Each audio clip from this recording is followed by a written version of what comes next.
Hello, and welcome aboard to this episode of the We Are Reading One Piece podcast. This is a podcast dedicated to following the entire story of One Piece from beginning to end as we focus on one volume each episode.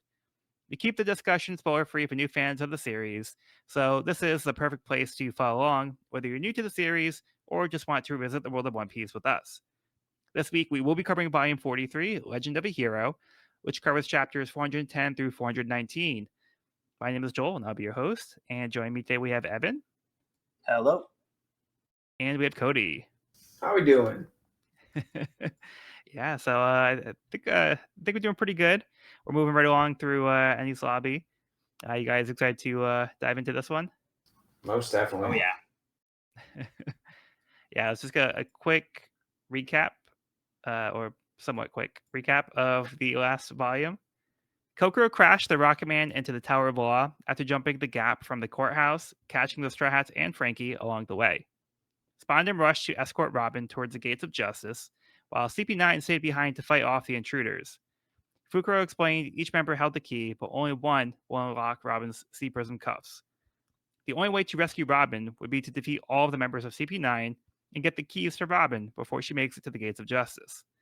Luffy went after Lucci, Zoro confronted Kaku, Nami got tied up facing Kumadori, and Sanji enjoyed tea with Kalifa, while Sniper King tried to sneak away with Jabra's key when he was sleeping. Sniper King was unable to get the key, but before Jabra could attack him, Kaku fell through the roof with Zoro, while in his new giraffe form. Sniper King attempted to lock them using the Sea Prism cuffs he found nearby, accidentally locking Zoro instead.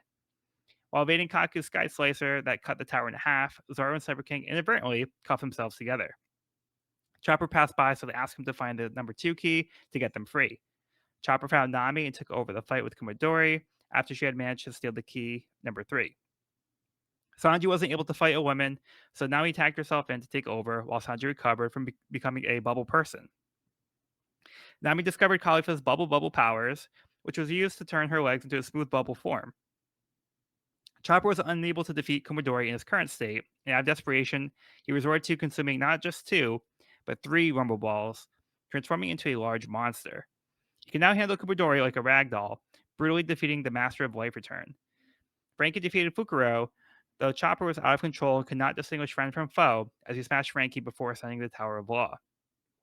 Chimney showed Luffy there was an underground passageway that led to the Gates of Justice, so he pursued Lucci through the tunnel. Once he heard Luffy's shouts for Robin, Lucci decided to take care of the pirate so Spondon could continue on. In a panic, Spondon tried to call for backup, but mistakenly tried to do so using the golden transponder snail, resulting in the Buster Call being triggered. Now, on the correct transponder snail, he accidentally broadcast his conversation about triggering the Buster Call while showing no respect for any life on Annie's lobby for anyone other than himself. The soldiers being aware of the Buster Call and Spondon's true nature, they rushed to evacuate while Straw Hats and CB9 carried on. Yeah, I expected that recap to be a little shorter, but a lot did happen. When you said the last volume started with the Rocket Man barreling toward the tower, I was like, that was really last volume. Pretty sure it was, right? So much. No, I know. Like you're right. I was like, so much happened. Yeah. I can't believe that was all like the same book. You know. Yeah. Wow. Yeah, because the one before ended where they were midair from the Rocket Man. Yeah. Yeah. Right. All right. Well, how about we move on to the first chapter of this volume? Chapter 410, Supersized Nami. Luffy and Lucci both get up, moving the rebel off their bodies. Luffy demands Lucci to get out of the way, but Lucci tells him he'll never see Robin again. On the main island, the soldiers ran away, leaving their captives from Galila and the Frankie family behind. Luffy aggressively attacks his opponent, but doesn't make any significant progress as Lucci is able to evade most of Luffy's attacks with ease. Nami faces off with Kalifa, who manages to rush behind her and smooth out the rest of her body, throwing her body into a bubble. Nami's legs are too wobbly, so Kalifa uses a Tempest Kick to finish her off. Nami's body dissipates as she reveals that it was just a mirage. As she continues attacking Nami's mirages, the wall begins to crack just before Chopper crashes through in his monster form. Confused, Kalifa concluded that Nami transformed into the monster, thinking she must have powers too.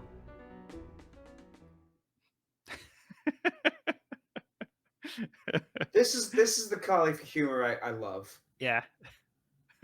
I love overconfident, not quite getting 100% of it, Khalifa, while Yeah, still being she like capable in like everything else. yeah, she's like a little ditzier than I feel like you'd expect her character to be from like her initial introduction to now we see more of her like her personality. Yeah, So before she seemed like she had everything all together, like being like iceberg secretary, she seemed very organized. Um yeah, and now all of a sudden Professional she's like assassin. now she's a little gullible here. Yeah. Yeah, Not to it's mention fun the stuff. sexual harassment. It's back. She is the perpetrator this time. Yeah. yeah. It was a little fan servicey, but Yeah, for would sure. it be Odin? Yeah. Yeah. The I mean, not as much doll as the Nami last that was, volume. yeah, not as much as last True. volume, but True. Was a lot. But the stakes are rising here. Buster calls on its way. Yeah. Even Lucci and even Kaku and Jabra are like, hey, wait a minute, we need to stop having fun for a second and get this show on the road. Whereas Zoro's like, no, Storm, I have a new sword.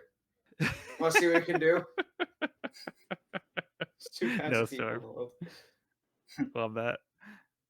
this is a great fight. Lucci Luffy fight. Yeah. Particularly liked the hidden present attack that he does with the box that gets launched towards Lucci, who goes to like deflect it away, but then Luffy's like coming through the box or was like hiding in the box, comes out with the Gatlin. That was very fun. Oh yeah. Definitely. Felt like a Yeah. Naruto move. Yeah, so it looks like he Yeah. threw the box or the crate over, and I think he punched through the crate, so Lucci couldn't see his attacks coming at him. Yep. And then, yeah, he does like the Gatling through the crate, destroying the crate in the process. Yeah, but once Very again, cool. like these panels like are really clean and like really cool. Really cool fight scene. So like I mean the first like good chunk of this chapter is there's like very little dialogue. A lot Yep. of it's just straight up like throwing attacks and like there's no like banter. They're just very focused and serious about this fight on both sides. Absolutely. That was one of my notes too. Like, no one's calling out their moves. Yep. Yeah, They're Nami very Gum Gum serious. Gatling. Yeah, nothing. This is pure fighting. Like even like Luffy versus Crocodile, like there was like conversation, there's banter, there's like ideological Hmm. debate, but like it's just no, I didn't get through that door, buddy. Yeah. Yeah, just like pure determination on Luffy's side here. Yep. Mm-hmm. Yeah, Lucci just looks like he's kind of like toying with his food. Time is Yeah. of the essence. It does seem like a seemingly like fair fight so far. Like they both seem to be landing blows and dodging blows. Well, I get the impression that Lucci's not like going all out. Yeah. So I feel like he's kind of like testing Luffy now and kind of seeing what he has. But I don't think he's really breaking too much of a sweat here. Yeah. I mean, the demeanor is very different, like you said. Yeah, Lucci's kind of just like stoic and cool. Yeah, I mean he does seem to be And taking it he's seriously, yeah. but like But he's I not don't, like I don't he's think he not feels shaken. threatened. Yeah, he's not threatened. Yeah. Yeah. Like just the one panel of him of just like with all of Luffy's hands just flying by his face. And Yep. he's just stone cold. Yeah. Yeah, very casual. Just so many good individual shots. I just really love like that last one of Luffy trying to bazooka and Lucci just meeting it with a kick. It's so Yeah. dynamic. Oh They my just god. stopped right in the middle of the attack. Mm-hmm. And what'd you guys think of Nami's upgrade here with her new techniques? Oh yeah. The transformation? Well, the specifically the Mirage. Yeah. The Mirage. It's very cool. I mean, this new baton is got some new tricks. I'd say so. It feels very fitting for her too. It gets that trickery aspect that Nami always had back Yeah. in the day into Mhm. into the fold here. It's good to see. Yeah, it does kind of give her like kind of like a rogue, kind of like Yeah, like, kind of exactly. deception, like a thief. Yeah, kind of like 100%. class. Yeah. Just like a little bit of Nami's like weather twist on it. Yeah. Yeah. Usopp did good making this one. Yeah, and the rest of the island is on like full panic mode. Like all the world government agents and like the Marines just totally leave like the, their captives behind. Like, oh, we're gonna save our own skins. Yeah. Okay, has the Tower of Law been sliding more and more each chapter, or is it just me? Or is it just the angle it's drawn at? It's gradually sliding. Yeah. Okay, I want to double check that. Yeah. Appreciate it. Yeah. Oh, So we it's like got the top section just a little off center. we got Sniper King's new nickname. No Storm, the Killer Blade. Pretty intimidating. No storm. Giving Funk free to run for his money. Yeah. That's the new matchup we need. Yeah. Fried versus No Storm. Mm-hmm. With a bigger nose win. Yeah, and then at the end, Chopper has now got to the point where Kalifa and Nami were fighting. He smashes through the wall, and Kalifa thinks that's Nami. That's the only assumption that she can make here. Oh, I know the last panel, even like Chopper's Moxon looks like kind of confused. Like, are you serious? is this you? Okay. Hey, anything else on this one? Okay. All right, let's move on. Miss Golden Week's big plan, a Brookworks reunion volume 40. Everyone's here to open New Spider's Cafe. The former Brookworks members work together to get the new cafe up and running. Oh, So wholesome. oh. This is You see great. like Mr. Five in the back, like hammering up the sign. They're all living their dream. Yeah, Mm-hmm. working Here we have a together. customer, and the hook on top of Miss Valentine's cake. Oh. Ooh, that's good. Good job, Oda. Good job. I just noticed that Miss Golden Week is painting Miss Doublefinger. Yeah, it's really good. Yeah, Leslie was just kind of snoozing, all happy. Yeah, it's a cute one. Yeah. Love when it all works out like that. Okay, let's get Cody's summary for the next chapter. All right, chapter 411, Nami versus Kalifa. Kalifa assumes that the monster breaking through her wall is a transformed Nami, who is actually right behind her. Nami sees the hat on his head, though, and puts the pieces together to realize that it's actually Chopper. Kalifa tries hitting with a Tempest Kick to Nami's protest, and Chopper starts swinging at both of them, even as Nami tries again to recognize her. Chopper instead rips the bathtub out of the floor and throws it through the other wall, where it starts falling towards Sanji. Chopper takes his rampage out of the room, prompting Kalifa to return her focus to Nami and send a Tempest Kick flying her way, which she barely dodges. Nami realizes, though, that after running past a water pipe left flowing where the tub once was, her leg is free. She deduces that she can wash the soap power away with water, but Kalifa blocks her from getting to more water. Nami's unable to use her climb baton's more advanced techniques to circumvent Kalifa's attacks, but does manage to make a rain cloud and wash the soap off. Free from Kalifa's power, Nami uses Mirage Tempo to make distorted mirages of herself and sends off multiple thunderballs, too many for Kalifa to dodge, straight at Kalifa and manages to hit her.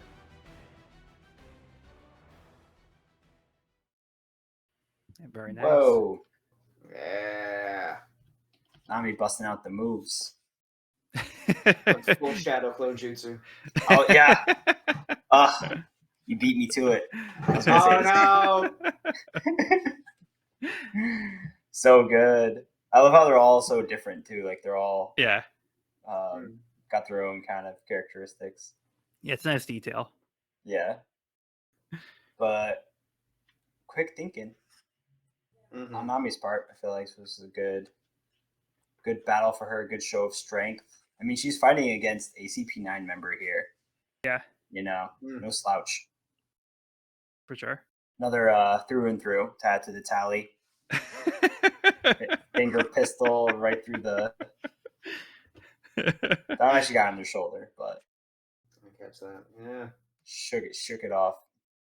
I love on the page where Nami's just saying, "Oh, maybe he doesn't recognize me because I look like this. Isn't this Chopper?"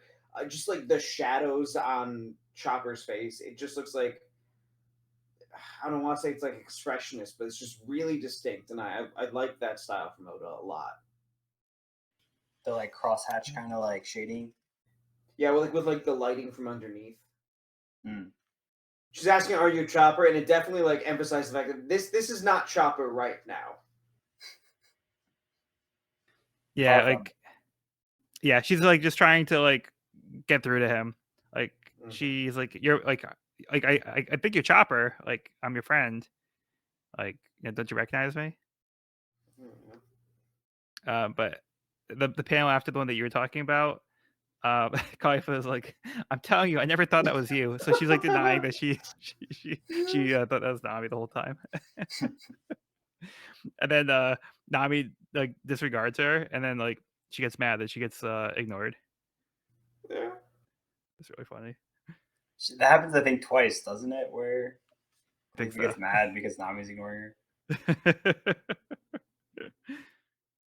Oh man, Nami and Sanji look so funny in their like soap doll forms with like no chin, like super rounded, like Gumby features. Yeah.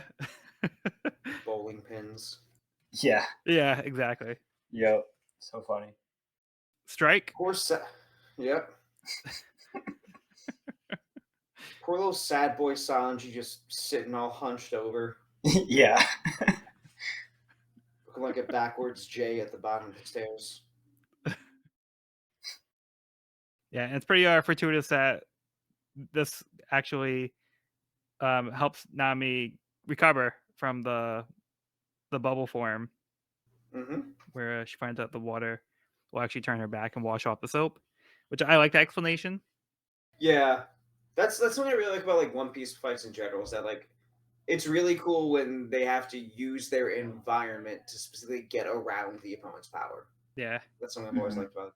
Not quite like rock paper scissors Pokemon logic, but like adjacent to that. Yeah.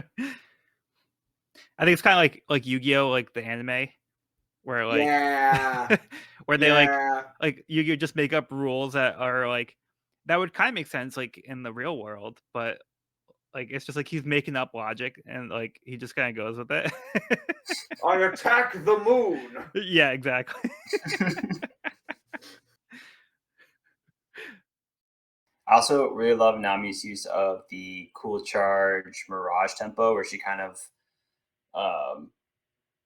almost like is able to make herself entirely invisible. I feel like that just looks really cool on the page. Yeah. It's kind of like a sheet that emanates from the end of the staff, the climate baton, and she's able to form like a cloak almost. Yeah. She can like cloak herself, which is pretty cool. A lot of cool power she's whipping out right now. Yeah. Really cooked with this one. Yeah, she seems to get like the upper hand here. She gets Kalifa with the Thunderball. I just like Kalifa's hair is standing on end when she does it too. Yeah. Yeah, it's a nice little detail there too. Yeah, it's kind of cool. Like all the. Oh, go ahead. No, it's your turn. I was gonna say it's kind of cool how all the shadow clones or like the mirage versions of Nami are they're all mimicking, like they're all doing the same thing seemingly. Yeah, it's kind of a cool effect. Although in their big panel, it looks like they're all holding the staff differently. So maybe that was just a fun synchronized attack. They all activated simultaneously. Oh no, that's right. She was trying to confuse Kalifa on like who's attacking, so they're all doing the same thing. I'm remembering now. Oh, okay. I'm impressed. Yeah, I think when we get in like combat heavy volumes like this, and this I think it's like my first like volume with y'all that's been like pretty much all combat. I find it harder to find like as much to talk about as opposed to stuff like like the conversations with Water 7 or like Robin's flashbacks stuff like that. But like Mhm. it just makes those like those little details pop out even more when like Yeah. yeah. For Yeah, sure. there's also like story beats and like themes to really talk about.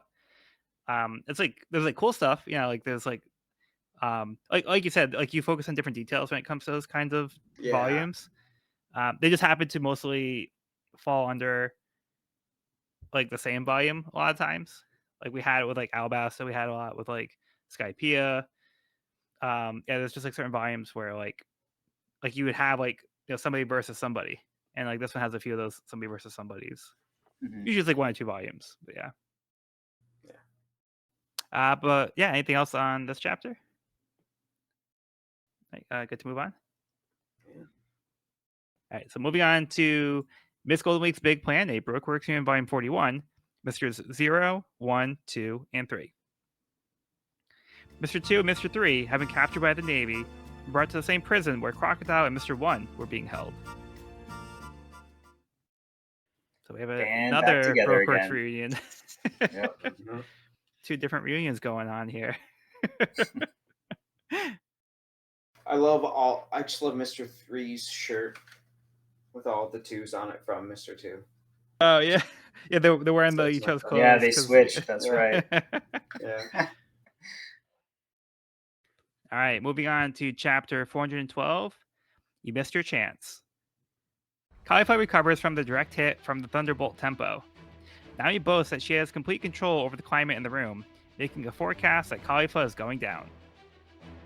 Kalifa continues to struggle to hit the real Nami, only finding her mirages. Nami starts building up a dark cloud tempo, so Kalifa sends a sheep cloud tidal wave to hit all the mirages and the real Nami at once. Kalifa finds the real Nami after she ran away, hitting her with a finger pistol. What she doesn't realize is that the dark cloud was left behind. Nami finishes her off with a Thunder Lance tempo. Frankie climbs into the room looking for the deer gorilla. Nami asks what happened to Chopper, though Frankie was hoping she would know. Frankie reminds her they need to grab the key number 2 from the defeated CP9 agent. Chopper has now made his way to where Zoro and Saber King were fighting CP9. Again, he attacks his friends while in monster form, though it seems he is starting to wear out. CP9 plans to attack the monster who has interfered with their fight, but Zoro and Saber King stop them before they harm their friend. Frankie arrives as well, readying a coup de vent. Zoro tries to warn him that he is their friend. Frankie tells him he knows, and he has an idea of how to undo the transformation. He blasts Chopper into the sea, while Nami unlocks Zoro and Saber King from their cuffs. Yeah. So we get the conclusion of the Nami versus Kalifa fight. Oh my gosh, so good. I feel like this is Nami's first like hero page where she has like a takedown like this. It's really nice seeing her get like such a big win. Yeah. Yeah, huge win. Nami's never looked so cool. Yeah, and this is one where it feels like Nami is specifically like fighting to like her full strength here. Mm-hmm. And like really fighting to her advantages and fighting the way that works for her. Yeah. It's not a prediction, it's a forecast. What a great line. Oh my god. Yeah, I love that. That was awesome. But yeah, it was cool what she was like, I've got full control of the climate in this room. And it was like she had confidence in that moment that she's gonna win this fight. Yeah. Which is very cool. Yeah, we've It's a never really huge step. seen huge step. Yeah. I was gonna say it's a huge step from like where she was mentally versus Miss Doublefinger, like that confidence you were mentioning. Mhm. Yeah. Yeah, because she was really scared at that time. Mhm. And she made it pretty clear. Yeah, what a satisfying moment for Nami. Like, pulled out all the tricks, a lot of new tricks, a lot of really powerful moves, you know, and she just took down a professional devil fruit using assassin. So like that's pretty cool. Yeah, I mean, this is like Nami's first time using this version of the climate baton, so she seems to be handling it pretty well. But this is also Kalifa's first time fighting with her devil fruit powers as well. So I mean, she also seems to be pretty formidable here too, despite having not really so much experience. And I think Kalifa does have like a smart move where she sends like the tidal wave to try to hit everything all at once. So I think that's a nice way to try to counter um, Nami's abilities here. Yeah, it's nice that such like a silly gag attack became like pretty much your finishing move. Yeah. I'm like, man, that's just so adept of her to act with it. That's so adept of her to be able to use like a fruit she ate like what 4 hours ago, maybe at a level like that. It's impressive. Yeah.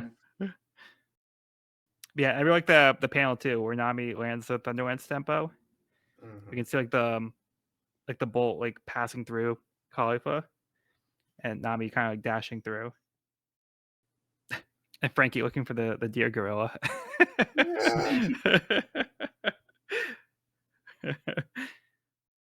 Frank says, "Shall we kill him, dude? He gave you cola. That's pretty fucked up, man." Yeah, but they blows him and fishes him out, so I guess he's redeemed. I guess it works. It evens out. Yeah, so Chopper is chasing after Zoro and Sniper King. But we see like Sniper King like crying. He's like, stop it. I can't believe Zoro used the 36-pound Phoenix with no storm. No storm.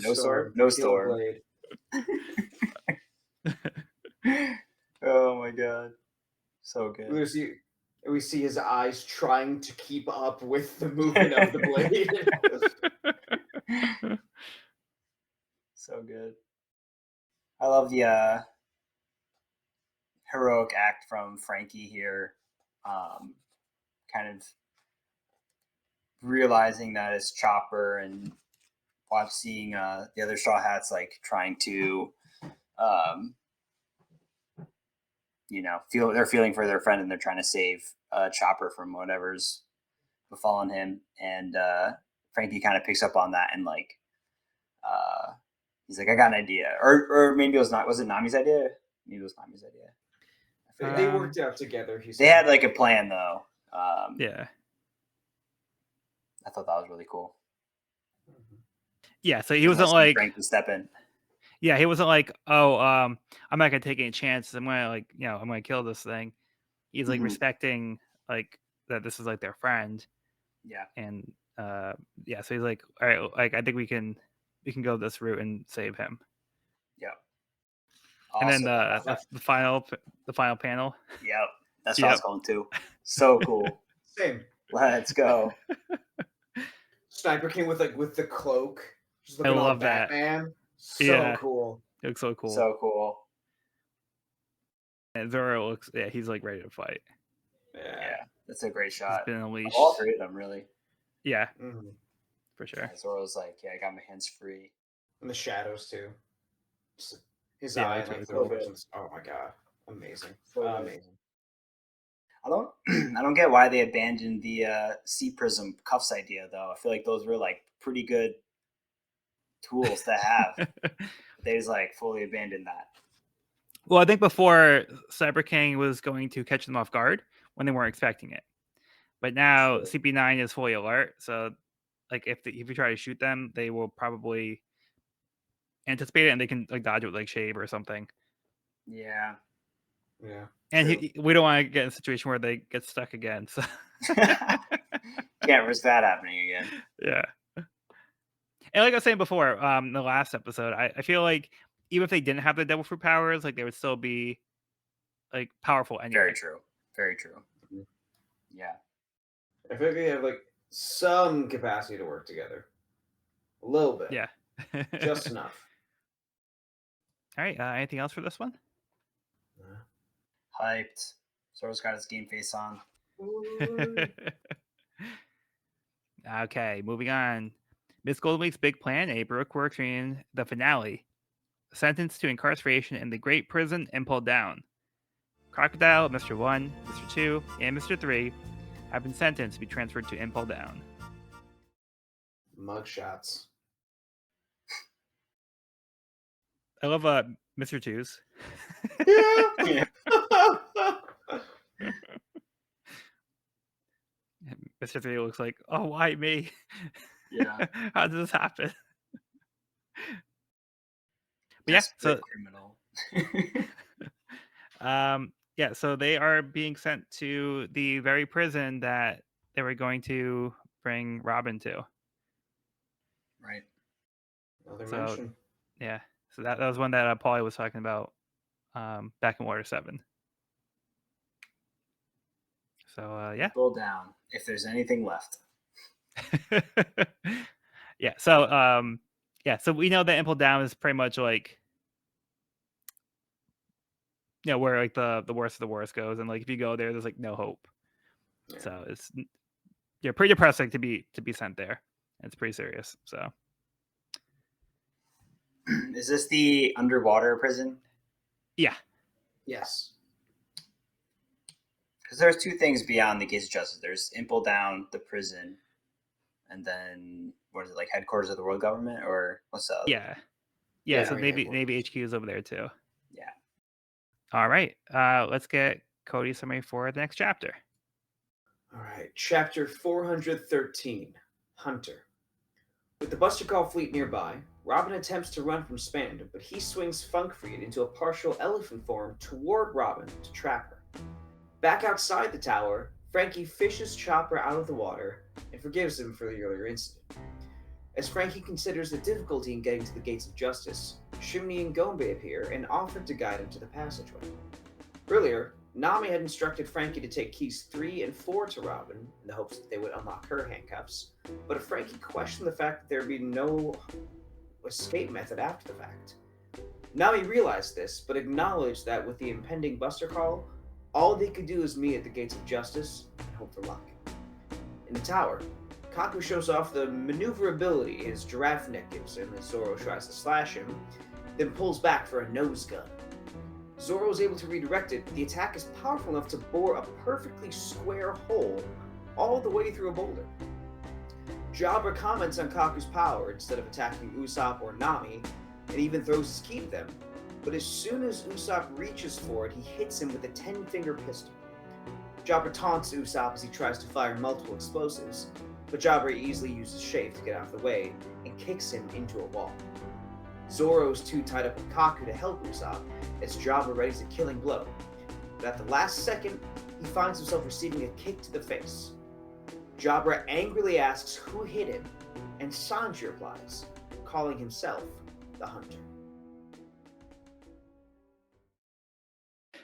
There's What my an guy, Sanji. Let's What go. an entrance. Yeah. Sanji has some badass moments in this series, and this is one of them.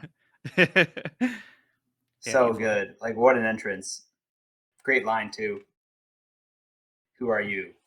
The Hunter.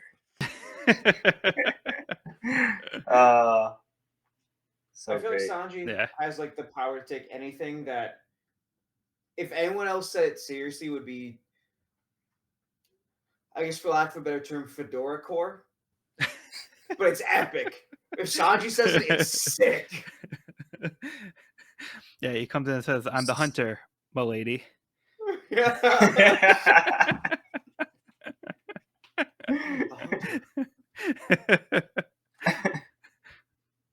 This judicial island's a freaking hellscape.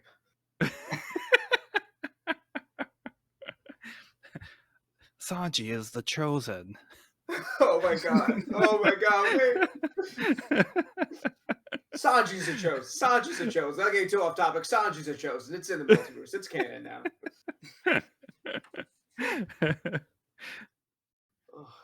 Yeah, those last 2 pages of his volume or this chapter are so good. I like the reaction shots. We got Usopp, who is just injured, Nami's reaction, Sanji looking badass, and Jabra going down like that. Those like little snippets at the bottom of the page. I feel like our classic Oda, but they're so effective. Like I love those moments. You kind of get like how like what everyone's feeling, what everyone's thinking. Um, Sanji makes his entrance. Even Zoro kind of gives like a little hump of approval. He's trying to upstage me. Yeah. Equal parts. Okay, that was kind of cool, good. and also it's about damn time, Cook. Very cool.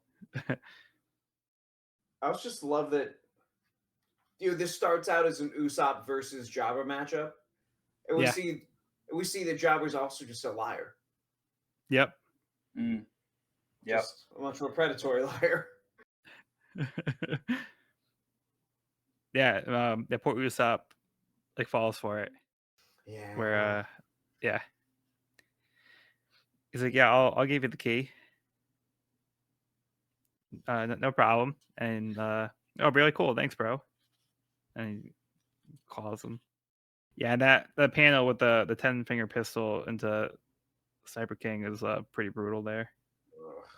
Yeah, gnarly. And I love that panel too at the top of that page, where Jabra is kind of like licking his lips, or like so that's like such a like I'm gonna like eat you kind of like like a wolf look, Yep. But it's like so perfect. It's very Brothers Grimm of him. I feel like Jabra's design just grows more and more on me every time. Yeah. Because there's some kind of like silly and Looney Tunes about it. Yeah. But also like intimidating at the same time. Yeah, it's a really nice balance. Yeah. I think his personality like really like plays into him as well. Because like he makes like the facial expressions like I was just kind of just talking about, but like even like the next page, he's like I am a wolf. Like you turn your back on me, I'm gonna eat you. So he has kind of like a devilish grin on his face here. But yeah, like you were kind of like saying earlier, like it feels like the fights are kind of like musical fights, where like they've passed like the opponents around, where everybody's like fighting like different people at different stages of the arc. Because like Nami was fighting Kumadori, Sanji was fighting Kalifa, Cyber King was facing Jabra, like Zoro and Kaku fell through. It became like a 2v2. Chop Board to go fight Kumadori. Like it was basically like it's just kind of chaos, but it's like really fun that way because you don't know what to expect. Like it kind of pulls the rug under your feet from like what you would imagine it to be with the way that they set up the fights initially. Yeah, and it's a really good job. Oh, Evan, it's your turn. Evan, you go. Evan, go. Evan, go. No, I was just gonna build upon that and just kind of say, yeah, if they keep like changing the environment or the matchup, or they transform into a completely different opponent, or things like that. I think it's kind of a fun way to keep it interesting and kind of keep the story moving forward. Yeah. And it's nice that it intersperses like the crew dynamics in there too, with all the switching. Even this chapter, like when Jabra says, "Oh, if you stay with your shepherd, you'd be safe now. But one little sheep goes astray, Big Bad Wolf eats him." Which just feeds into so much like why Usopp left the crew in the first place. It's like, oh no, yep. Totally. I try to start on my own, but it doesn't matter. I'm still fucked either way. It's he's like he's deviated, like he's left the flock. So he doesn't have like the safety of his flock. Well, he really does, but I think like that's like the point he's trying to like make here. I mean, he doesn't really know that context, but yeah. Yeah, but like in his mind and like for Usopp. That's why he's got the mask. Yeah. Right. Speaking of which, it cracks me up like every time Nami has a different name for Usopp. Oh yeah. Yeah, she calls him Usnipe or Usnipe. Nose King. Yeah, Nose King, like that. That made me laugh. Nose King.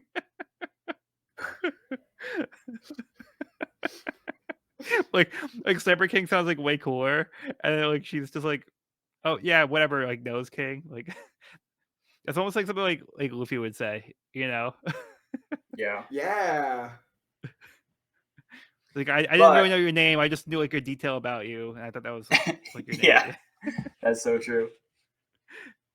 She does yell his real name when he gets struck down by Jabra, Yes. Mhm. Yeah. No, Usopp, watch out. which was a cool moment because of exactly that. I think like Oda having Nami use a bunch of different names for Usopp is kind of like a gag, but then it hits harder when she does yell Usopp in this moment where it's like, you know, Usopp goes down and goes down hard, and she's so worried about him, she kind of like stops the charade a little bit. Yeah. Because up to that point, it's like the different names. I think she's doing it on purpose as like a big Yeah, sister kind of like mocking thing. yeah. But then yeah, like you said, she kind of like puts that down like when things get serious.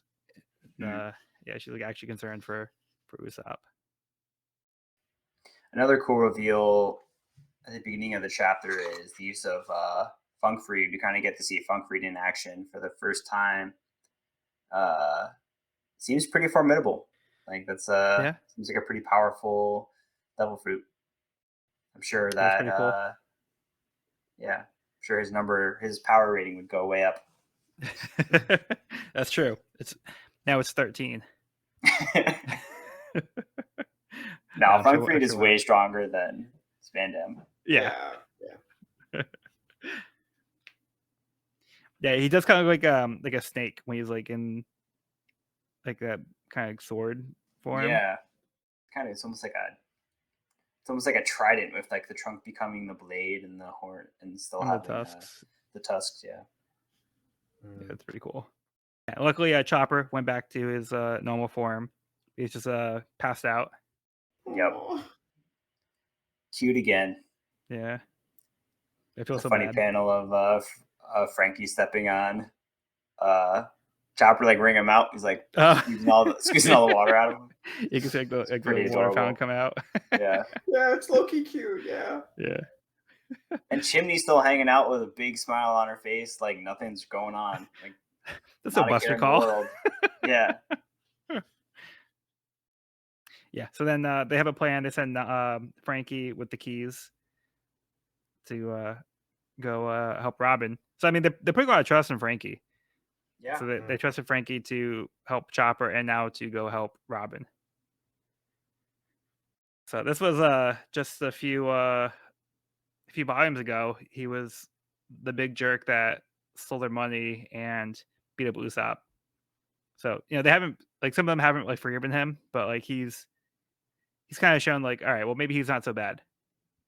Yeah. So they're kind of putting a little bit of faith in him. Nami's kind of giving him like a little insight into the way they tend to approach these situations. Mm. It's just got to work out, you know? Yeah, I mean, there's nothing back that way, so the only way to go is forward. So, Okay. I just noticed in this panel here, in the little flashback section, where looks like Frankie's hair is like in the background. So we just see Yeah. like Frankie's face, and then like his hair is just part of the background. So he doesn't really have hair in that picture. So it's just kind of cool. Including his sideburns. Yeah, like, with the sideburns. It's Oh, yep. I found it. Yeah. Yeah, I love when Oda does that. That's so cool. Yeah, like, I legitimately never noticed that until you had pointed out, I think the Gaimon scene where he would do stuff like that. Right? So He now does it I've been so like noticing a lot more. seamlessly. Yeah. Yeah. He does it so seamlessly that so cool. Where's Coco getting all this wine from? Did she raid the kitchen after they beat Kumadori and Fukuro? Like, I want to see the I don't adventure know. she's on. She's just doing her own thing. It's kind of sick. Frankie runs on cola. Kokoro runs on wine. Makes sense. All right. Anything else? For me, I guess the only thing is that just that last panel of like the hunter. It's too cool. I think this was one of the first moments like because like last times where I caught up, this was the first time like I was like, oh shit. Let's go. I have to end on this right now. I have to Yeah. wait another week. That's not fair. Mm. And it still hits. It still hits. I just had to relive that for a second. Yeah. Very nice. Great chapter. Yeah. Last chapter had the Zoro, the badass Zoro shot final panel. This one was Sanji final panel. Both looking very badass. All right, how about we move on to the next chapter? Let's do it. Chapter 414, Sanji versus Jabra. Nami asks how Sanji returned to normal. He explains that as the bathtub fell from the sky, the water splashed on him. As Sniper King recovers, he apologizes for not being able to do anything. Sanji tells him it's enough that he's alive, and everyone has things that they can't do. He then tells him to look outside. They notice the gates of justice have begun to open. Time is running out as Luffy continues fighting Lucci. Frankie dashes after Robin, hoping one of the keys he has will be the one to open Robin's cuffs. Kokoro tells Chimney that they have to go before the place gets bombed. But Chimney is determined to paint the walls, leaving a clear path for the others to follow. The soldiers gathered at the sea train to learn it's already been filled up, so they hope that they can get a ship from another island here in time. Polly pretended to be tied up using his own ropes, so he was able to free the rest of Galila and the Frankie family. Sanji tells Sniper King that he'll handle Jabra, that only Usopp has the ability to do something that will surely save Robin, telling him to go. Nami grabs Usopp and they go. Sanji attacks Jabra, who blocks it. Then he sends Sanji through the wall. Usopp finally realizes what Sanji meant and shouts excitedly, getting Jabra's attention.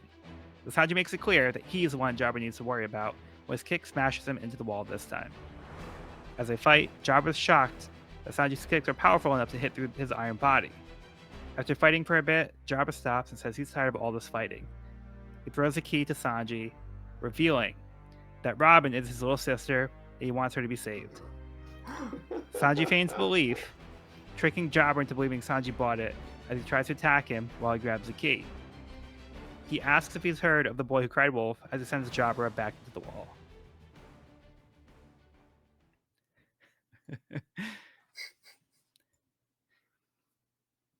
Yeah, this is an exciting fight so far. Yeah, so good. This chapter is why Sanji was my favorite character at this point.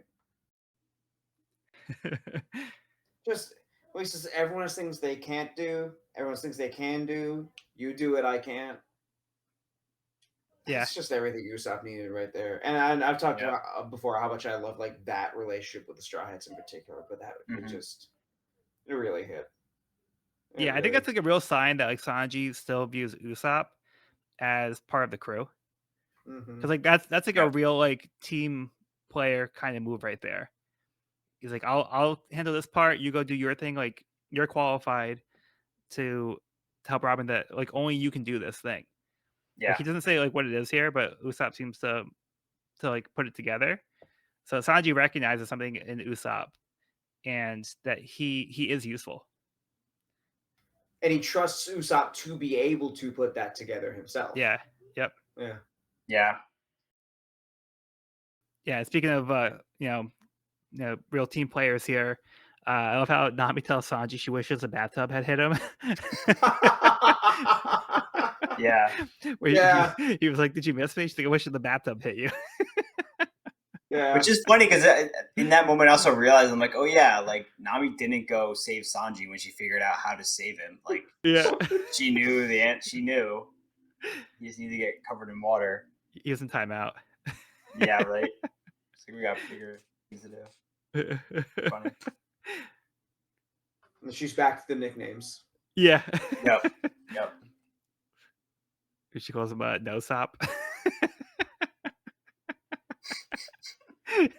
And then Usopp's like none of the syllables even match Sniper King anymore. You can't even like further off the mark.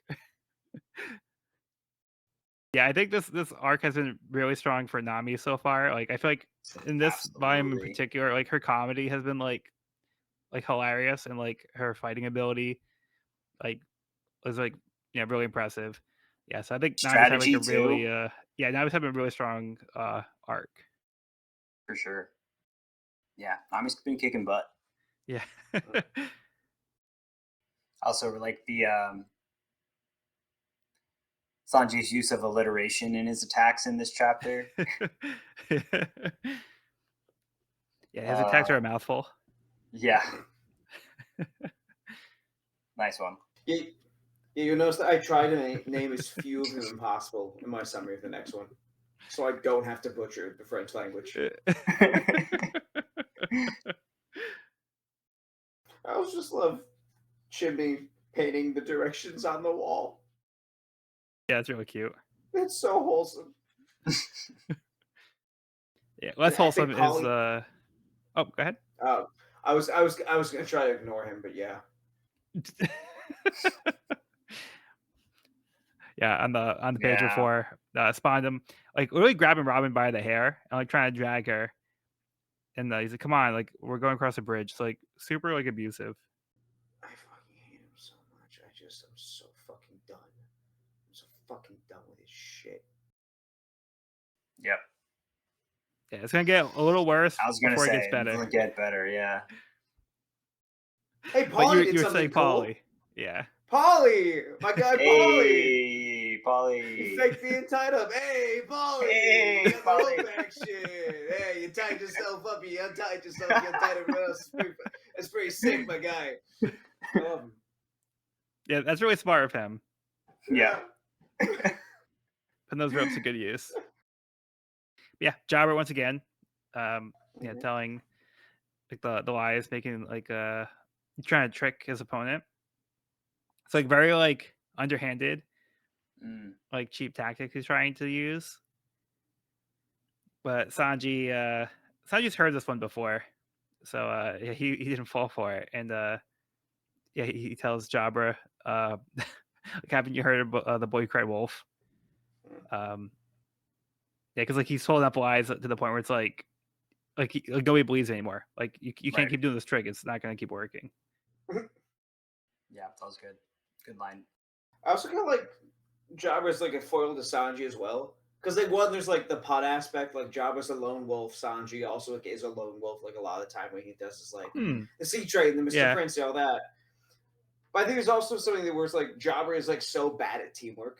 I think compared to anyone else in CP9 we've seen so far, take everything you can to like make fun of Kaku, belittle Kumidori and Fukuro and all that.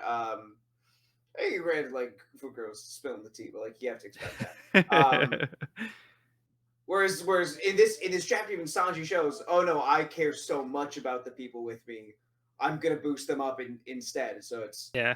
I think Otis did a really good job constructing the opponents for the Straw Hats this arc, like particularly. Absolutely, because like everyone knows each other's strengths and weaknesses at this point, so they're really able to like work as a team and kind of delegate different things to different people and kind of know each other's strengths. And I mean that's for like basically exactly what Sanji said in this chapter, which was such a cool moment. Yeah. Hey, do you guys have anything else? Okay. How about we get Cody's summary for the next one? Chapter 415, Keep Up. Sanji calls Jabra out on his paper-thin lies. He reveals he has Jabra's key and turns to run. Jabra tries to intercept him with Shave, then receives a swift kick to the face when he gets to Sanji. Sanji lands a few more blows, but Jabra recovers, ricochets around the room, and uses specialized iron body kung fu and tempest kick attacks on Sanji, which smash him through a wall. Jabra tells Sanji he won't stop until Sanji is in his belly, but Sanji shrugs it off as he stands and says he won't go easy on Jabra.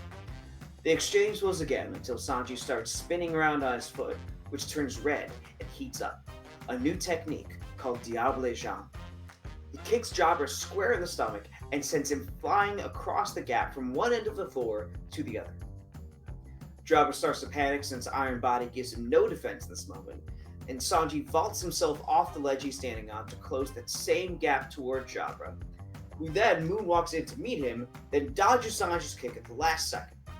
Sanji starts falling, and Jabra descends toward him with a Moonlight 10-finger pistol ready to go. Sanji kicks one hand away, but takes the attack from the other. Jabra laughs at him for not blocking both, but Sanji lets him know he was just keeping one foot free to finish Jabra off with Flambe shot, a flaming kick straight to the head. So bad. Yo, everyone's busting out their new moves. So cool. It's so cool. The only note I've written for the chapter is Diablo Jambe is too freaking cool. That's all. My only note was Diablo Jambe. That was my only note. So cool. Oh man. Yeah, everyone's got their power-up moves. Yeah. We're going full DBZ. Love it. Also, here's what I got at Anime Jungle. Ooh, look at that. Whoa. Is that the same artist that did the two behind you? Yeah. I want to collect all 12, but this one felt right. So that's what I had. Nice. Perfect timing. Yeah. Wow, that is perfect. Yeah. That's too perfect. It just works out, you what? know? Wow. That was destiny. That was meant to happen. Very nice. Mm-hmm. So cool. Just when you thought Sanji couldn't get any cooler. Well, he got hotter. He is so cool. He has become hot. Yeah, this is awesome. Super satisfying moment for Sanji. I love the shot. Well, I mean, there's so many, but the shot from like behind Sanji kicking Jambe, Jambe's just like towering over him, and there's like this like light emanating from his kick. And then on the following page, that like spiral smoke trail that follows Jambe across the hall into the wall. So cool. I feel like you can just like really picture what that move looks like. Like I feel like I got like a really vivid image of this power up, and it looked really good. And then at the end of the chapter, we get that really cool like hero finishing move, which we got for Nami. Almost the exact same page layout, but reverse. Like the three, it was like 3 on the left side, and then 1.5 page full panel. It was literally the exact opposite for Nami's like hero shot a few chapters ago. So with that said, I'm very excited to see. I'm very excited for what is to come. Hopefully, like at this point, I'm like, all right, we just saw Nami's like super power up hero finishing move, and Sanji's. So naturally, my mind's like, what Zoro got up his sleeve? Actually reminds me, we did kind of brush over Usopp's, where he got the Kabuto upgrade. Yeah, that's true. Yeah, so he did get a weapon upgrade too. But we did see it like that was kind of last. That was earlier. Like last, yeah.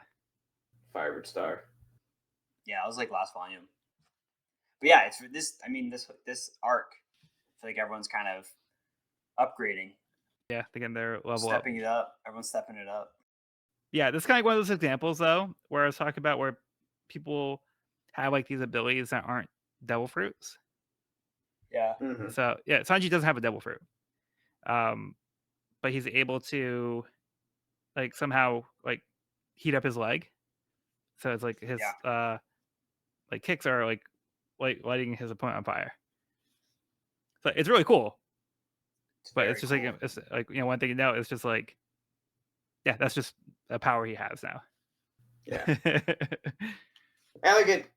It's a little more grounded than something like, say, Miss Golden Week, where it's like, okay, friction, force. It's manga. We can. I can suspend my disbelief enough to make it so this can happen, and Sanji can somehow withstand it because he's just like that. But it's definitely we're expanding the scope of things as far as how they fight here. Yeah. And I like how even though Sanji got the key from Jabra, like he still realizes like he has to be able to win the fight. Mm-hmm. He like Jabra's not gonna just let him go, but like Sanji like tricks him into thinking like, oh, I'm gonna run now. So he kind of like gives Jabra a taste of his own medicine. It's like how do you like being tricked, That's a really good point. Spicy medicine. He's just like, you gave the key to me, didn't you? He's like, why are you? All right, bye.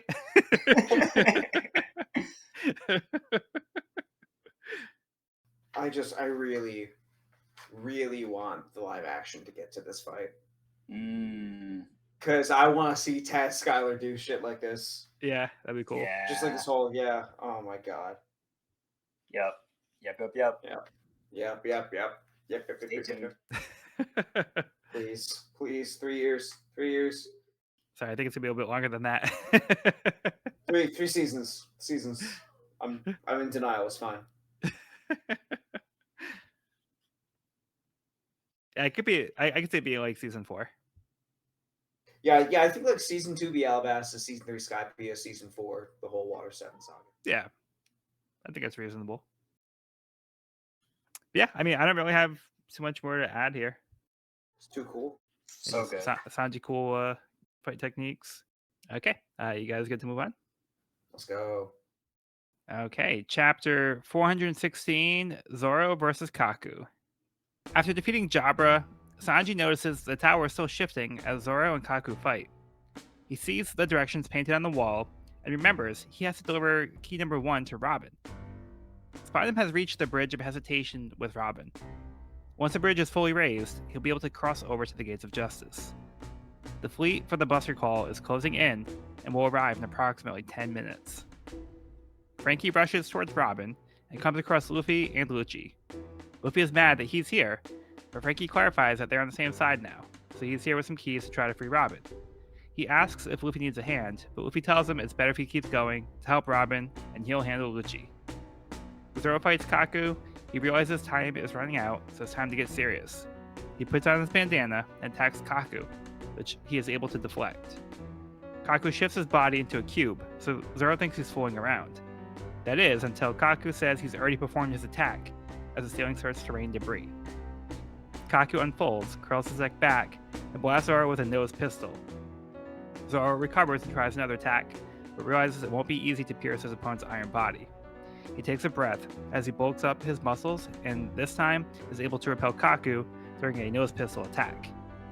Zoro tells him that Kaku's the type to think he's better than others, thinking that nobody will be able to take him down, to which Kaku says he can say the same of Zoro. So now we shift back to the Zoro versus Kaku fight. But not before some killer bars from Sanji. Yeah. That was one spicy meatball.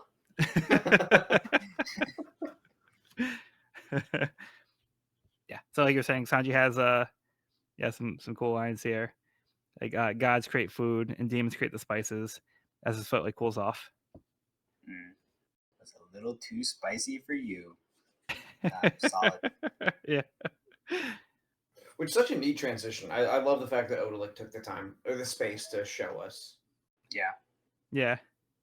So good. Yeah, and then yeah, Cody, as you pointed out earlier, it's not just your imagination. You can see like how much further the upper half of the tower is now shifted. Yeah, I just wasn't sure how much it had shifted like before that too. But Yeah. The confirmation, the reminder was nice. Yeah, because like at the very beginning, like the top center pillar was just slightly off center, but now it's like almost completely like at the edge of the building. Yeah, we've shifted like a full 3 windows over. Yeah. Yeah, so we're wrapping up a lot of the fights now. We're only at 2 left. Mm-hmm. Yep. That's doing spammanship. I'm just gonna try and ignore that. That was my energy on him. But he's just such an asshole. Nope, he's not a hero. That's what I got to say about that. Yeah, like, okay, I fucking hate Spandam. I'm sorry. I'm sorry. Just the world's hero, buddy. You're a nepo baby. Get over yourself. Yep. Okay, I'm done. I'm done. Yeah, well, yeah, I'm gonna have more to say by the end of the volume. Yeah, yeah. I'm trying. Yeah. But no, that is like, you know, important to note here because he is like literally announcing himself as the world's hero. Like nobody else is calling him this. This is what he's self like proclaiming. Like, like he has such like delusions of grandeur. It's like insane. Yeah. Yeah, the world's hero who just like said like it's okay if we like you know sacrifice all the soldiers who are helping him for any lobby with the Buster Call. That's totally fine. Yeah, definitely hero-like behavior. Totally. Very. Yeah, the Buster Call is getting closer. The Navy ships are on the way. They're just a few minutes out now. See you up. Damn. We got Frankie catching up to Luffy. Yeah. What are you doing here, you jerk? Idiot. On the same side. Come on. It was amplified, but it's nice seeing like the maturity from Frankie, you know? Yeah. It's a nice dynamic. Yeah, like Frankie's like yeah, like I got the keys, and like he's like I'm gonna help out here. We're all good. And he even offers to help Luffy here, but Luffy's like, I got it. And he's down. He's like, cool. Yeah. Go with the flow kind of guy. And Evan, what do you think of Zoro's fight here with Kaku? I thought this was super fun.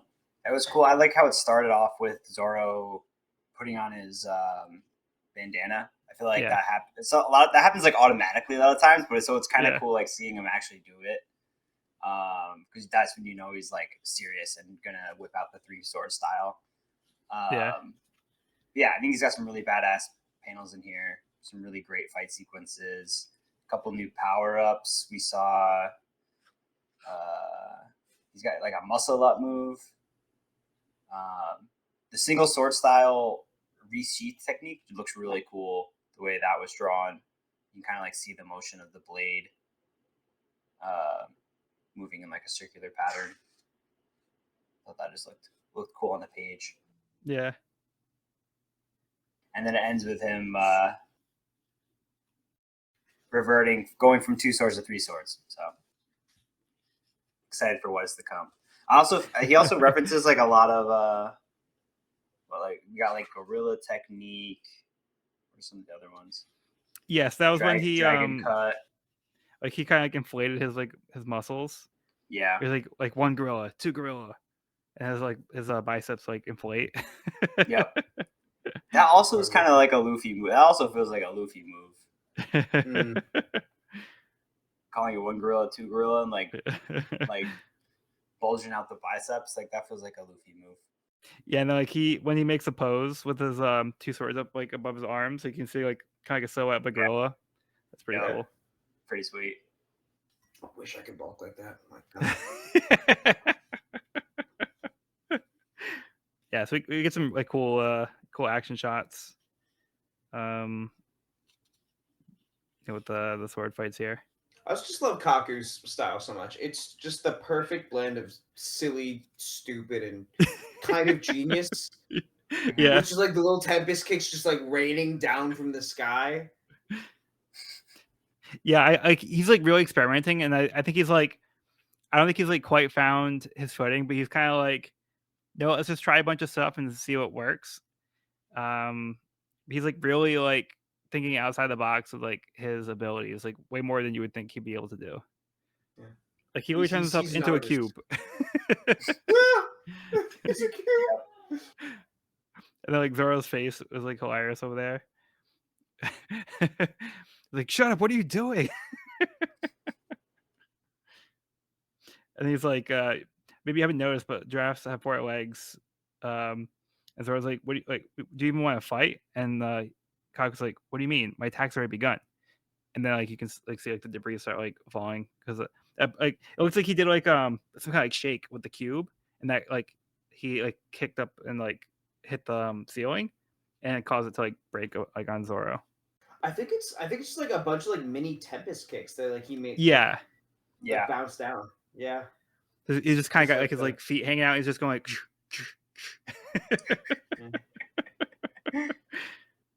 He says Tempest kick, so yeah, I assume that like he just like shoots like the shots like so they're like so brief that like you don't notice them happen, and like they just hit the ceiling. Giraffe shower. Giraffe shower. I mean, he's still figuring his shit out too. Like he's not had this ability for very long. Right. So I think he's just kind of throwing a bunch of stuff at the wall and seeing what sticks. Yeah. The ceiling. Or the ceiling, yeah. Yep. And they get in their little 5-year-old fight. Look like a horse. No, giraffe. A horsey to me. Horse here, horsey, horsey, horsey, horsey, horsey. Yeah. Such a troll. Yeah, that's funny. Yeah, I mean that's pretty much all I had. Yeah. That's all I got. Okay, let's move on to the next chapter. Chapter 417, Asura. Kaku gets up and tells Zoro he hasn't yet shown the hidden power of the giraffe, and begins to demonstrate by compressing his neck in upon itself in a very giraffe-like manner. Then propels his head forward with an extreme nose pistol, Giraffe Blast. Zoro states that Kaku's long neck is actually his weakness and preps to slash it, but Kaku spins himself in midair and uses Tempest Kick, spinning white blade, to create a whirlwind of slashes. Zoro's knocked down, and Kaku starts preparing a new attack, but his limbs sort of spill out like a pasta machine. Zoro gets irritated as Kaku starts showing off with the same attack he started with, and as they keep fighting, Kaku realizes that he can use his swordsmanship at its best by utilizing full control of his neck and limbs.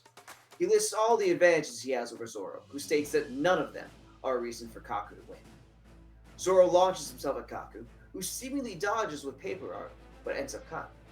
Kaku uses Tempest Kicks, swords, and giraffe power in tandem with each other to pummel Zoro, but hesitates as he briefly perceives Zoro as a demonic figure with 3 heads and 6 arms. He plans to use Tempest Kick Sky Slicer, which has previously split the tower, to cut Zoro in half, but takes the form Kaku briefly saw with a new technique, Demon Aura 9-sword style Asura. Kaku's impressed by Zoro's ability to manifest such a vision with his willpower, but still lets loose his Sky Slicer. Without a moment to waste, Zoro cuts the flying slash into mist and slices Kaku. Ooh, baby! And Zoro gets his hero page. Yep. Yeah. Same layout too. Same layout. Yeah, you're really on some of that. I didn't notice that before. So Yeah. good. So good. I love everything about this. Get some. So for the card game, I'm trying to like make custom dome resources. Dawn, I guess, if you want to say. I'm not getting into that. But this is actually the panel that I chose for my Zoro deck. Oh, there you go. Let's go. The very last one. It's That's just pretty This sick. is sweet. so damn cool. Big fan of the 9-sword style. Yeah, 9 swords. Yeah, this is awesome. This is a really fun fight. I feel like it starts off kind of goofy, but then gets pretty serious.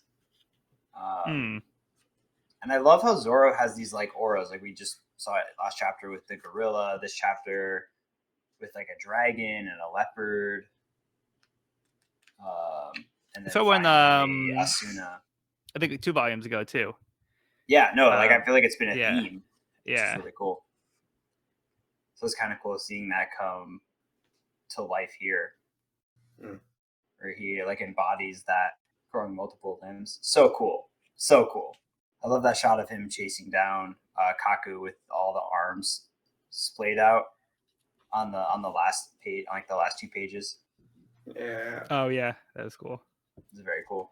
Yeah, the look on Kaku's face is like, oh no, I lost. Yeah. Uh-oh. Kind of fucked around, and I'm about to find out. Yeah. Yeah, so this is like another example of like, again, you just kind of be like, it's not devil fruit. It's just like a thing he can do, and you just kind of like have to accept it. Demon Aura. Yeah. I accept it and I appreciate it. Yeah, it was really cool looking. I want more of it. I think like this one, I remember like on the forums that myself and Koo were just like hungry for answers. Like, okay, but like how? Yeah. Sanji's like, I kind of get, but like how?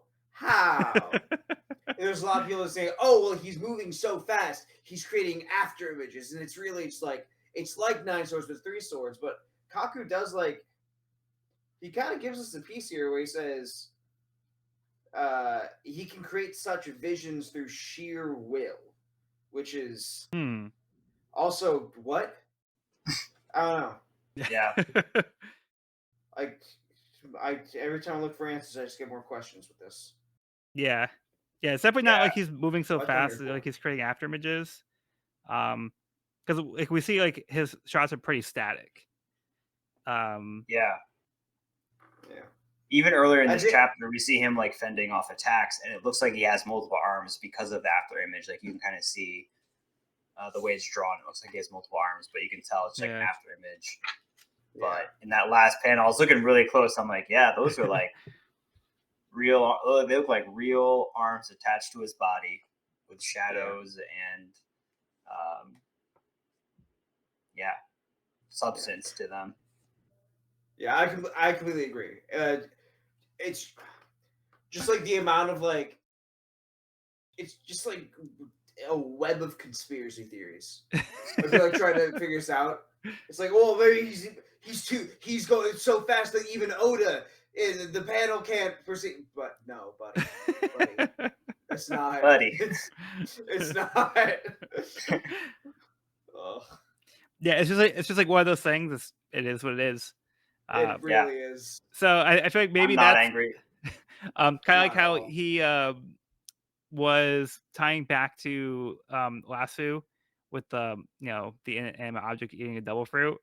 Maybe that's what also the Miss Golden Week cover story is about too, is making you like try to not think so hard about like the things that are in the series. So Miss Golden Week is like affecting the rest of the series now. It's just like kind of showing you, it's like, don't think about it too hard. It just is what it is. Yeah. Oh yeah.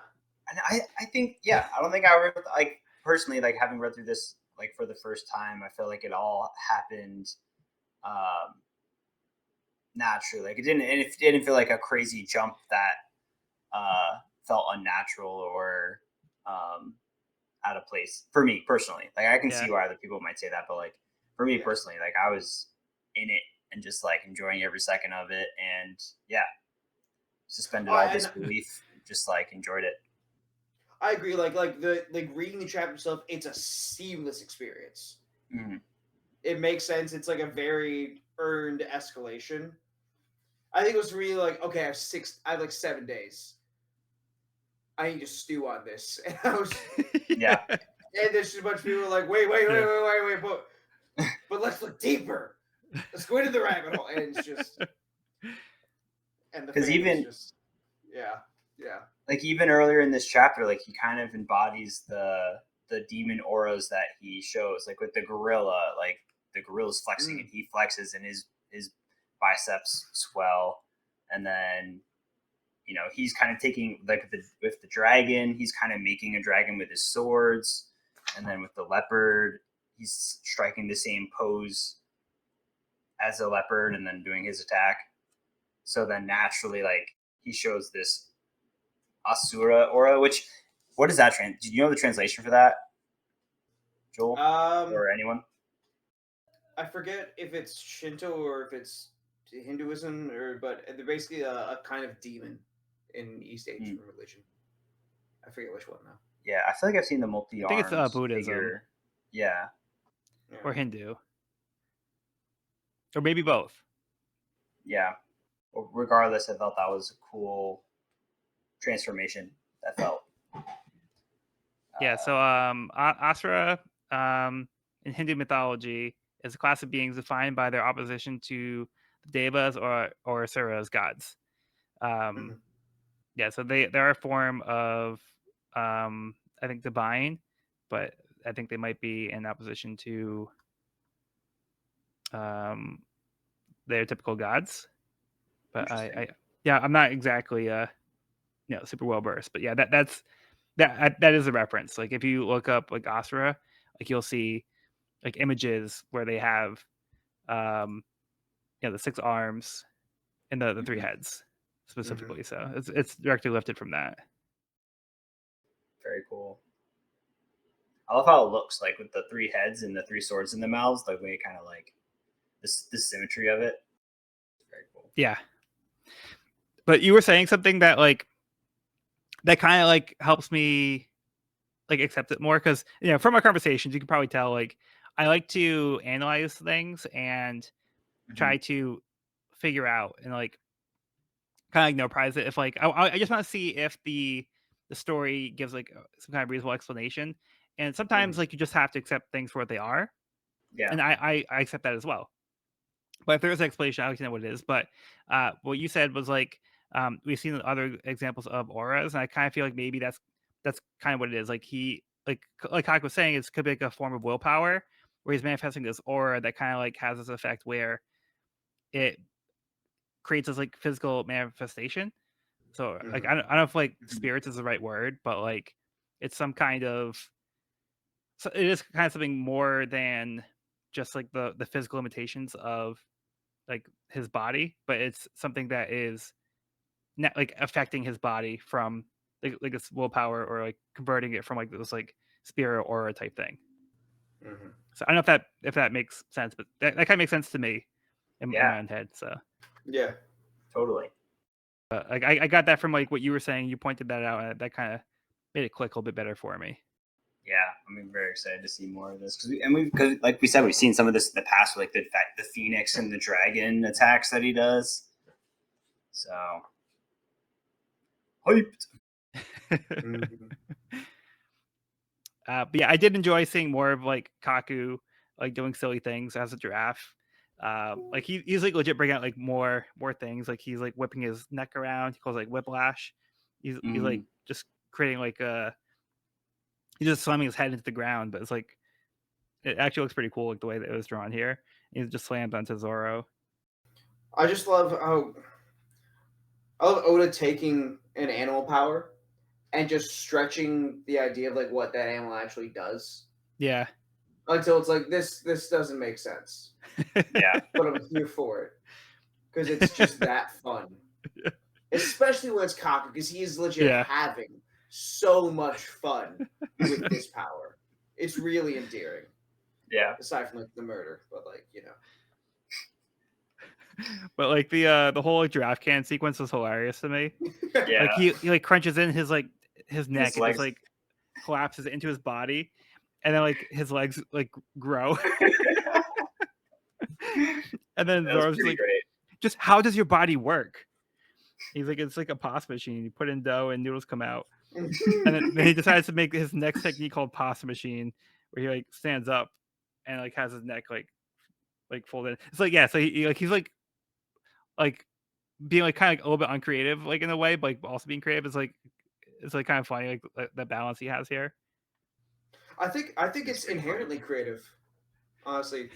Because at a certain point, it's just throwing shit at the wall and see what works, then making it something out of it, which No, I is know, exactly what Kaku's doing. but he's It's just like the like whole process. so he's like it's like a pasta machine. You put dough and noodles come out, and he just calls the next technique pasta machine. Like he doesn't think of like another name for it. He's just like yeah, Yeah. well let's call it pasta machine. Yeah, Oh, it's stupid as hell. I Yeah. completely agree. It's so dumb, but I'm like, this is art. Hell yeah. And then Zoro calls him out for using the same attack again. Like he's treating it like a brand new technique. it's also cool seeing Kaku's attacks when his neck's moving so quick that it's getting like an after image, and it looks kind of like a Hydra, like with all these giraffe Yeah. necks. Yeah, that's true. Looks cool. Yeah. So are we good on this one? Yeah. I'm good. All right. Moving on to the next chapter. Chapter 418, Luffy versus Rob Lucci. As Kaku falls from his defeat, Zoro delivers Polly's message that he's fired. In defeat, he hands the key to Zoro. On the main island, Oimo and Kashi have gathered up the Galila and Frankie family, along with Sodom and Gamora as they run. Sanji finds Zoro to see if he was able to get the key. As Bottom nears the end of the bridge, he demands the honor guard to arrive right away, announcing himself as the hero. Robin is not willing to go along without a fight and tries to run for it, but he chases after her, knocking her down. Out of desperation, she bites down the curb, afraid to die, and holding out hope that her friends will save her. Spawn tries to convince her that there is no hope for her as Luffy squares off with Lucci. Frankie attempts to sneak past through the doors, but is stopped by Lucci. Before he can kill Frankie, Luffy knocks Lucci away with a Gum Gum Jet pistol. Frankie is confused as to what happened to Luffy, as Bai sends out steam from activating Gear 2. Luffy tells Frankie to keep going, even though Lucci is now transformed into his leopard form. Luffy is able to hold off Lucci, giving Frankie an opening to run through. First of all, Zoro delivering Paulie's line, "You guys are fired." Oh, Yeah. so good. Yeah, great payoff there. And all three of our heroes had like a great one-liner on like in the following chapter after their hero page. It's like mildly bittersweet that it's Kaku he's giving the line to, but it also makes the most sense for Kaku. Because I don't know, I just feel like with the whole the fact he's saying, "Oh, assassins never find other work," it always felt like Kaku just enjoyed Galley Law so much. Yep. Yeah. And he's able to he's even able to laugh at the zoo comment too. I just again he's a murderer, but like otherwise he's very endearing. But murder is wrong. But he's very endearing. But like don't kill people. Yeah. And he also just like hands the key over. Yeah. So like he's like, yeah, you beat me fair and square. Here's the key. Yeah. Yeah. So now they got all the keys, and they just have to get them over to Robin. Yeah, this is hard to watch with Robin. Yes. Yeah, I think this is like the worst one so far. Yeah. Just like to see her desperation to live now. I feel like her emotions have kind of spilled over from last volume. And now that she's like come to the realization that she does deserve to live and that this is an option for her. You can see how desperately she's holding on to hope and like putting all of her faith into the Straw Hats. Yeah, definitely. Yeah, and like it's not like she like went back on it. Like she made that statement that she wants to live, and she's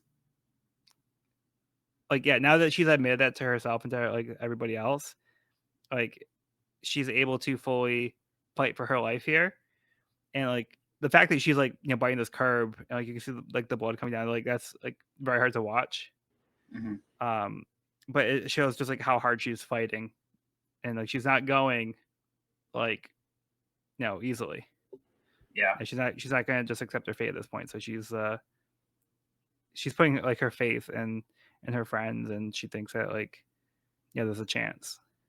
Yeah, she has hope, and I feel like the Straw Hats also kind of like gave her a reason, at least a reason in her eyes, to live, and now she's like fighting for that reason. For sure. Yep. Yeah, and I just love that like we see like how hard everybody is fighting for this. Yeah. Like we've seen like all the fights of CP9 is leading up to ultimately saving Robin. Even now, like we see like Luffy is still in the middle of his fight. We see his desperation, and we see Frankie is also like chipping in here too. Like he says, "My mission is to get through that door," and he's trying to run. He's trying to get by Lucci, but Lucci's not making it so easy.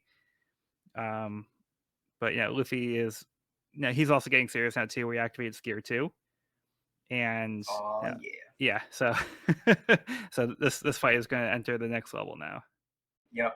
And in addition to that, Lucci too goes into his leopard form, so he's taking the fight a little bit more seriously too. Man, the shot of Luffy going into gear 2 with the smoke. Yeah, that's so awesome. So awesome. Frankie's reaction. What happened to you?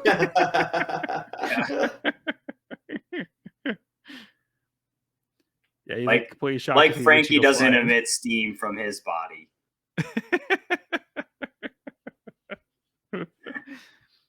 Man, Lucci is in his is it a jaguar or leopard? Is it leopard form? Like that character design is so good too. Yeah, it is genuinely impressive that Luffy was able to fight in base form against Lucci for this long. Yeah. Again, Lucci wasn't really sweating it. Right. But just like even like Lucci says, I beat you with a single push to the Galley Mansion while in this leopard form. It's just amazing to see the amount of growth that Luffy has had. in this conflict since, not even a day ago, just based on the stakes of the situation, the ingenuity he has at this point. Well, I think that's also important to note too is that during that time when Luffy got beaten so easily, Lucci was in his leopard form. So up to this point, they've been more evenly matched because Lucci wasn't in his leopard form, but Luffy's also been in his regular form. So it wasn't really a fair fight last time, but now Luffy has this trick up his sleeve. So I feel like this like level the playing field like a little bit more. So we can see that they're more on equal footing than we might have initially thought because of their first interaction. But we see Luffy's not the same as he was in that condition. 100%. Yeah, I think that's all I had in this one. It's just such a dynamic fight. I feel like we talked about this a lot last volume, but like the cool angles that Oda does, like during the fights, like there's on the last page or the second to last page of this chapter, there's like a shot that's like from you're looking like between the legs of Lucci, and you're seeing Luffy like doing his attack. Like I think it's such a cool angle, and one Yeah. you don't normally see, or like one you wouldn't think of as being like a cool angle. But I think in this situation, it works really well. Yeah, because you can see like the impact from the jet bazooka. Yeah, You can see it's Luffy kind of a coming cool right angle. toward you. Yeah, exactly. Yeah, Yeah, it's like cool. very in your face. I feel like there's so much I can learn about just how to this is like my go-to thing with Oda, just like directing the viewer's eye and just immersing them with it from like all these fight scenes in Luffy versus Lucci, and probably a lot of stuff I'm not even like picking up on right now, but it's so well done. Yeah, so I do think Oda is like a master of like directing your eye to like in the fights in particular, like seeing what he wants you to see. Like so you like if you follow like all the lines, like you'll see the direction like that you should be looking towards and see like the motion. It's like the panel above the jet whip. We can see like the lines with the whoosh. Yep. So we can see like that impact, and we see like the pop with the jet pistol. You can see like Luffy running like in the direction with the lines. So yeah, this is a lot of like the line work like really helps you like follow like the action. And then that combined with like where the focus of each panel is placed relative to each other, and then the perspective, and just God. Yeah, the fight scenes are looking so good, and I feel like especially Gear 2, like I think the smoke looks awesome.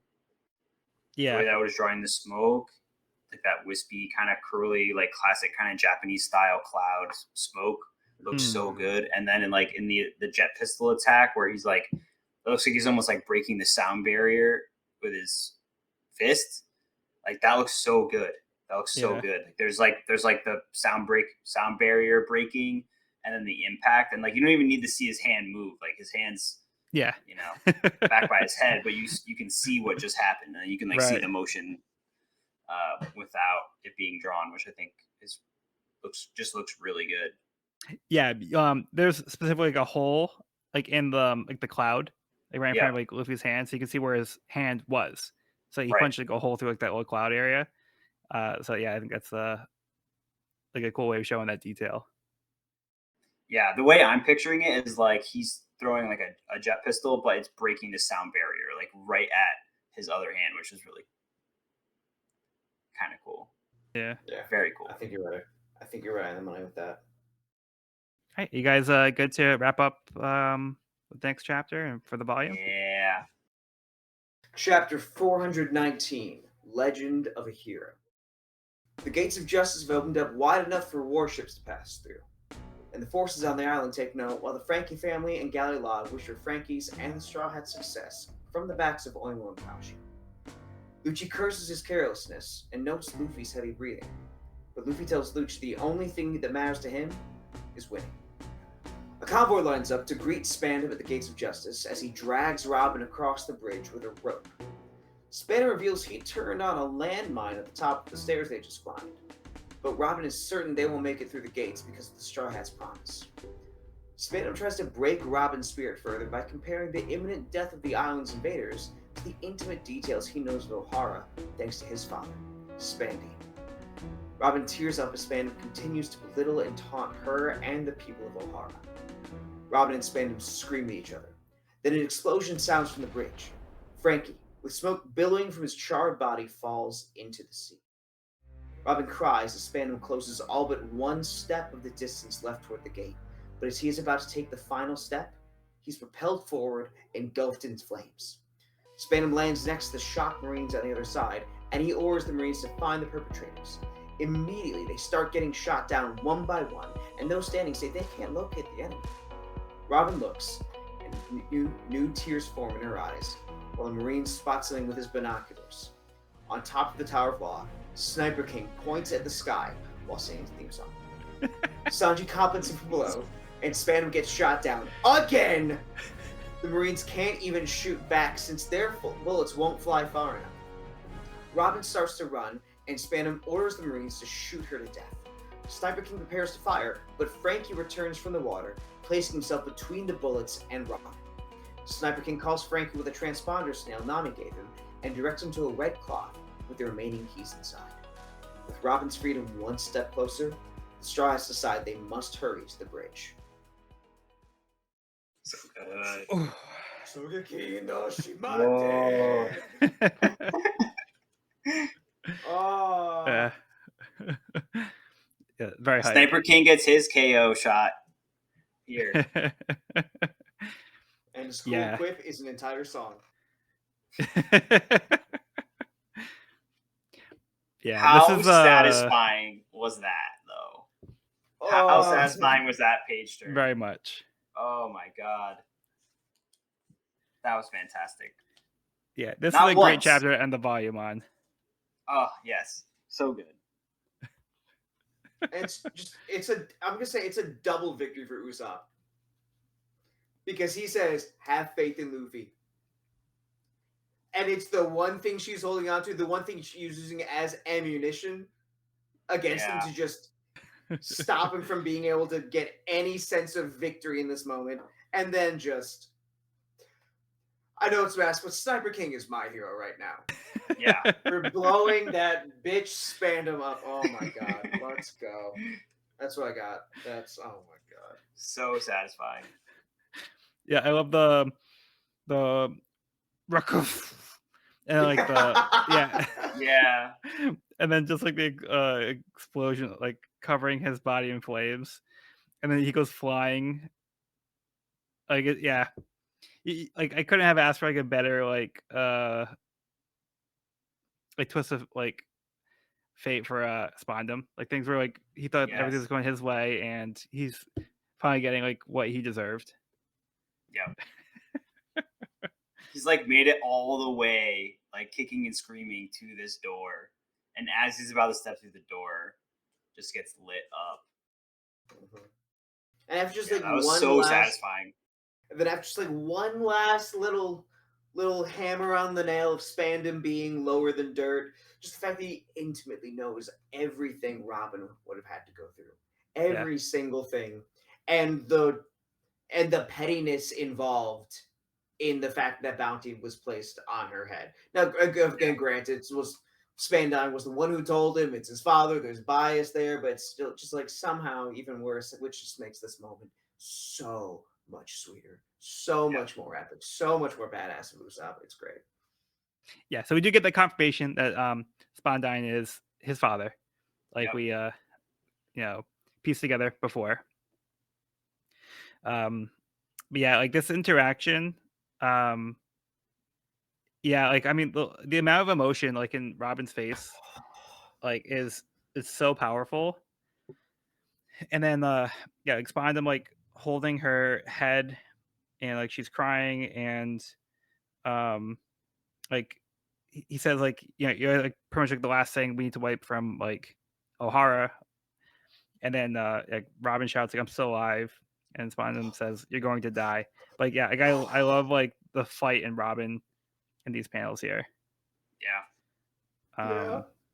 But then also like such like a roller coaster of emotions too, because then like when Frankie shows up to like help, it's like a relief, but then it's like when Frankie explodes, it's also like really sad because like he came to save me, and now he like okay maybe not, and then she's like, it can't end like this, Mhm. and then Spondum like literally drags Robin on the ground, like her face Yeah. like scraping like on the ground here as he like, prepares to like run through like the final gate.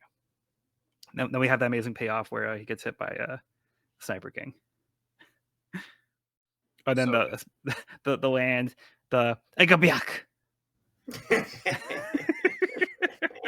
that one made me laugh. yeah, and then just Robin just sitting there crying, Yeah. so emotional. Yeah, you can see like everybody getting blasted away around her. Like perfect game. Yep. And then just like the tears rolling down her face, kind of like kind of like that relief again. Like Mhm. they're like I'm saved. So good. Isn't our sharpshooter awesome? Is it?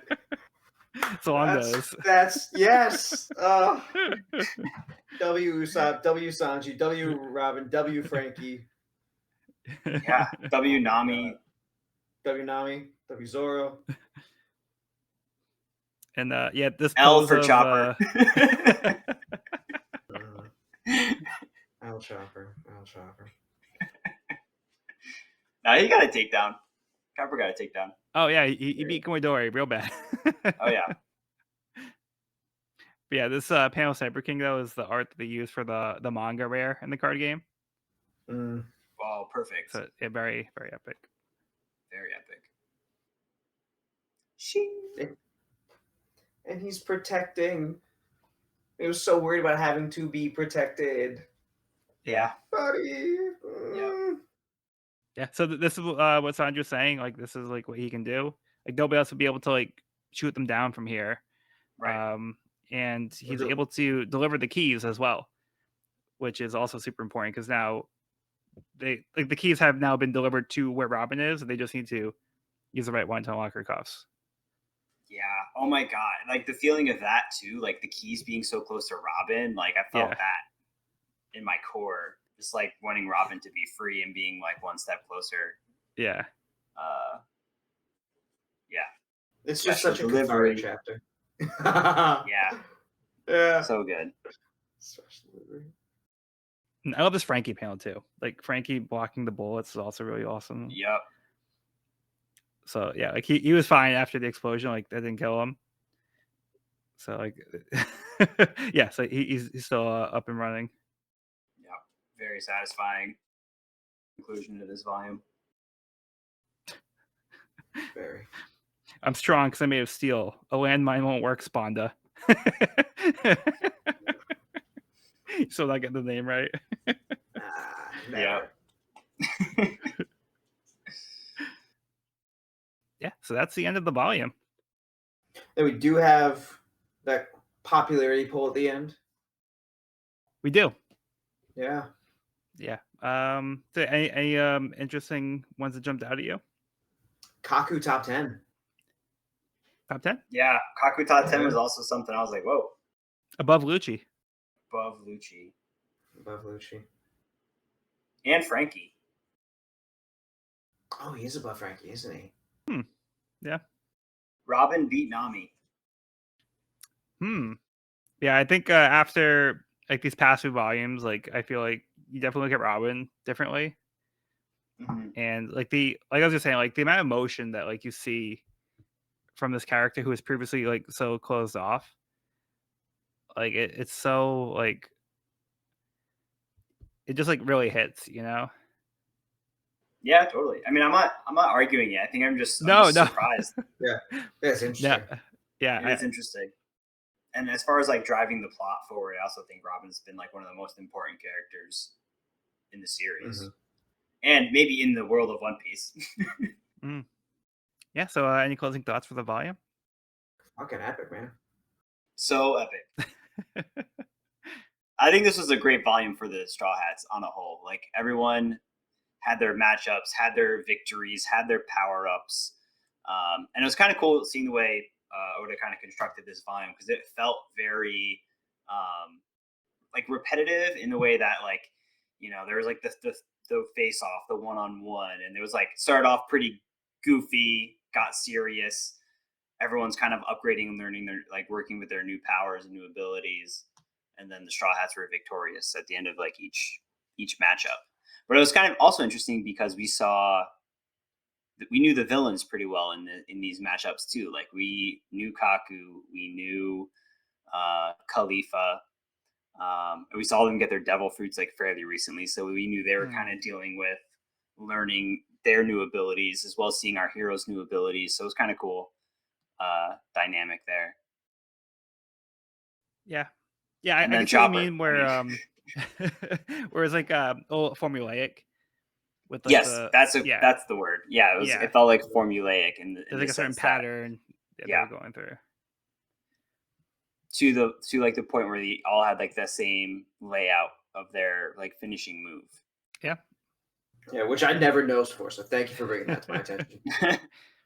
I do think there's something kind of satisfying about that though, where it's like consistent. Absolutely. Yeah. Yeah. Yeah. It works. Totally. I think it worked really well. Mm. I think it worked really well. Yeah, that was a really fun volume. Yeah, and I also do feel like these are enemies that we've probably spent more time with than maybe a lot of the other matchups that we've had like in the past. Mm. Like we've like seen these characters for the most part like for several volumes now. Where if you compare to like Alabasta, like a lot of the Broke Works members, like we didn't really see like a lot of them. Yeah. And like when we did, like it was pretty brief. Like I feel like we barely saw anything of like Mr. Four. Like Mr. Four like feels a little underdeveloped in a comparison. Whereas like a lot of these like villains, I feel like we've like kind of like gotten used to them for a while and they've been like really involved with this run. They keep having like these little moments. I do feel like they're probably more fleshed out than like some of the other villains we've seen like in the past. Totally. Yeah, the Baroque works were always kind of like shrouded in mystery, and everything was very like big reveal when they started fighting. Yeah. I was thinking like with like just the scope and the scale of Enies Lobby and how many players there are and like how many sides there are to this conflict. The fact that Oda was able to give the CP9 agents, like specifically, Jabra, Fukuro, Kumadori, this amount of depth compared to previous arcs with so much else going on was really impressive. Yeah. Yeah, that's a good point. Yeah, there's a lot to juggle, and I feel like he juggles it really well in this arc. And this ride don't stop, baby. We're not done yet. Yeah, I'm so hyped for the Straw Hats. Like it was so cool seeing everybody's like new power up move. Yeah. Very excited for all of that.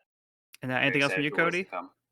I'm not gonna say anything because if I do, I'm gonna get I won't be able to control my hype. So I'm just gonna I'm just gonna like Fukuro, we're gonna zip it.